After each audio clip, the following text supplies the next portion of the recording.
지금 이 보험은 꼭 가입하셔야 합니다.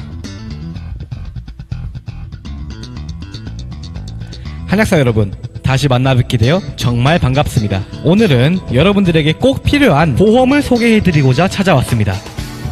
다들 짐작하셨다시피 오늘 제가 소개해드릴 보험은 바로 처박보험입니다. 한약사로서 직능의 처박보험이 꼭 필요하다는 것은 모두가 아실 텐데요. 그러면 당신께 물어보겠습니다. 당신도 지금 이 처박보험이 필요한가요?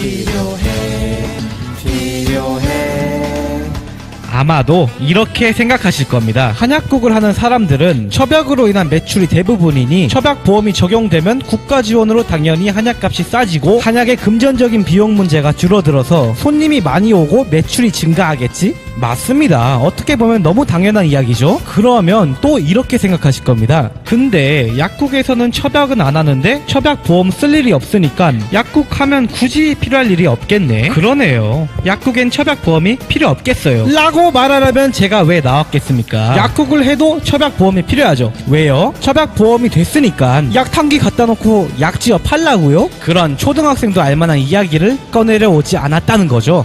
이에 따라 약사나 한약사나 같은 약국을 개설하는데 한약사가 개설하는 약국에만 청구권이 주어지지 않게 되는 거죠. 보험에 대한 청구권이 없다는 것, 한약사 제도 문제의 포인트입니다. 약사 개설 약국과 한약사 개설 약국의 차이는 여기서 발생하고, 거기에 약사들은 한약사의 일반 의약품이나 동물 의약품 등 판매를 문제 삼고 있는 것입니다. 정말 한약사의 일반 의약품, 동물 의약품 판매가 불법인 걸까요? 다시 말씀드리지만 약사법에서는 약사와 한약사 모두 같은 약국 개설자이고, 약국 개설자에는 약국에 근무하는 약사와 한약사가 포함되어 있습니다. 지금의 이 처박보험은 단지 한약탕제에 대한 보험이권을 받을 수 있다는 것만이 이 포인트는 아니라는 것입니다. 보험이라는 것은 곧 청구 코드가 있어야 하고, 청구 코드가 발행됨으로써 한약사는 보험 제도권 안으로 진입하게 될 수 있는 것입니다. 보험 제도권 안에 진입을 해야 한의학 분업, 약사 제도 일원화 등 수건 사업에 있어서 한약사는 지금보다 훨씬 유리한 위치에서 협상을 할 수 있게 된다는 것입니다.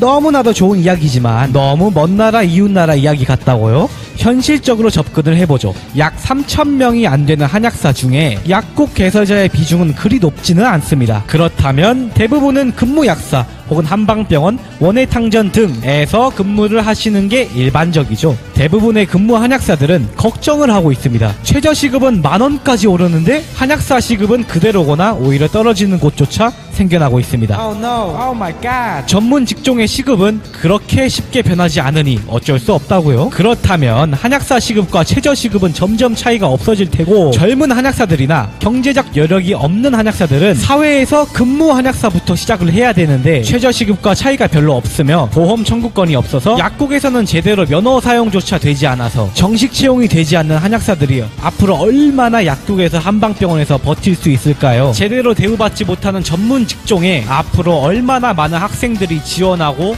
졸업을 할 수 있을까요? 약사들과 한의사들은 보험의 혜택을 직접적으로 누리는 직능으로 보험의 제대로 된 사용법을 알고 있습니다. 그리고 이것은 사보험회사도 마찬가지입니다. 한약사가 처박보험에 진입하게 된다면 보험의 유용성을 아는 약사들은 이를 약국에 적용시켜 이용하게 되고, 한약사의 수요는 자연적으로 높아지게 됩니다. 따라서 수요와 공급의 원칙에 따라 한약사의 가치는 더욱더 올라갈 수밖에 없게 되겠지요. 마찬가지로 사보험회사 또한 이전에 한약사보험을 시행한 적이 있지만 활성화가 되지 않아서 확장이 되지 않자 대부분 중단하게 되었는데요. 국가에서 처박보험을 시행한다면 다시금 수면 위로 올라오게 되고 한약사를 포함한 새로운 사보험을 내놓게 될 가능성이 높아질 것입니다. 그럴 경우 한약사를 고용하면 새로운 혜택을 얻을 수 있으니 당연히 이때도 가치가 올라가겠지요. 아직도 잘 모르겠거나 확실하지 않은 정보라고 생각하시나요? 그렇다면 보험이 적용되지 않은 미래와 적용되는 미래를 비교해 보시길 바랍니다. 지금 이대로 한약사는 괜찮은 걸까요? 시대는 변하고 새로운 정책들은 쏟아져 나옵니다. 우리가 이전 시대에 매여 있다면 정말로 정부가 구제하러 와줄까요? 시대의 변화를 따라가지 않으려는 사람들에게 먼저 손을 내밀어줄 자는 없습니다. 한약사 여러분, 지금 이 보험은 반드시 우리에게 필요한 보험입니다. 꼭 가입하시기를 권유합니다. 지금까지 보험 설계사의 이야기였습니다. 다음 이야기는 실제로 여러 방면에서 보험을 적용했을 경우 한약사가 얻을 수 있는 가치를